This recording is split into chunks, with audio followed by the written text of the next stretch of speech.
কি সুন্দর ব্যবস্থা করেছে। কোরআন শোনার জন্য রমজান মুবারকে তারাবিহের নামাজের ব্যবস্থা করা হয়েছে। সুবহানাল্লাহ, সুবহানাল্লাহ। যারা সব সময় পড়তে পারেন না, কোরআন তেলাওয়াত জানেন না, অথবা সারা বছরও এক খতম কোরআন শরীফ পড়া হয় না, শরীয়ত কি সুন্দর বিধান করলো যে আপনি যেন 30 পারা কোরআন শরীফ শুনতে পারেন। এই ব্যবস্থা তারাবিহের নামাজের মধ্যে শরীয়ত করে দিয়েছে। আলহামদুলিল্লাহ, আলহামদুলিল্লাহ। যাদের টাকা কড়ি আছে আমি তাদেরকে অনুরোধ করব, যদি পারেন তাহলে মেহেরবানি করে রমজান মুবারকে উমরা পালন করবেন। আমি উমরার নিয়ত করেই এসেছি, ঢাকা থেকে উমরার নিয়ত করেই এসেছি, আপনাদেরকে দেখে গেলাম। আর আমি এখান থেকে ডাইরেক্ট মদিনা মুনাওয়ারায় চলে যাব ইনশাআল্লাহ।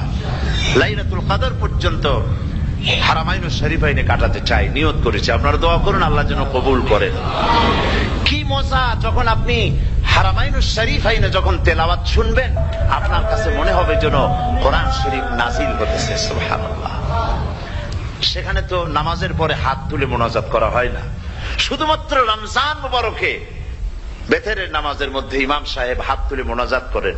গত বছর রমজান মুবারকের লাইলাতুল কদরে আমি ছিলাম, গত কয়েক বছর ধরে আল্লাহ যাওয়ার তৌফিক দিয়েছেন দয়া করে।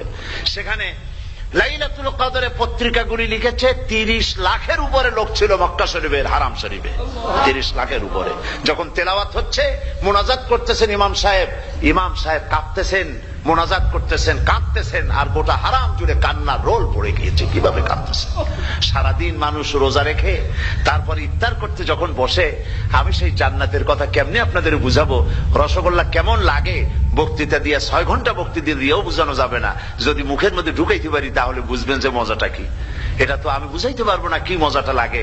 সারাদিন রোজা রাখার পর সমস্ত লক্ষ লক্ষ মুসল্লিরা বসে আছে মক্কা শরীফে, কাবা শরীফ সামনে, এখানে বসে আছে। রোজাদারের সামনে আছে জমজমের পানি আর মদিনা মুনাওয়ারার খুরমা। আল্লাহর ঘর সামনে, জান্নাতের থেকে আর কাকে বলে! সুবহানাল্লাহ। আর মসজিদে নববীর ভিতরে মদিনার আকর্ষণ কাশাস আলাদা। মদিনা শরীফের আপনাকে যদি পাইয়া যায় কোন আরব, কোন মাদিনী, আপনারা ছাড়বি না, আদর করে পাশে বসাবে, তোমারে আমি এই জিনিস খাওয়াবো, এইটা দিয়ে ইফতার করাবো, আমার কাছ দিয়ে তুমি উঠতেই পারবে না, আপনাকে জোর করে বসাই দিবে।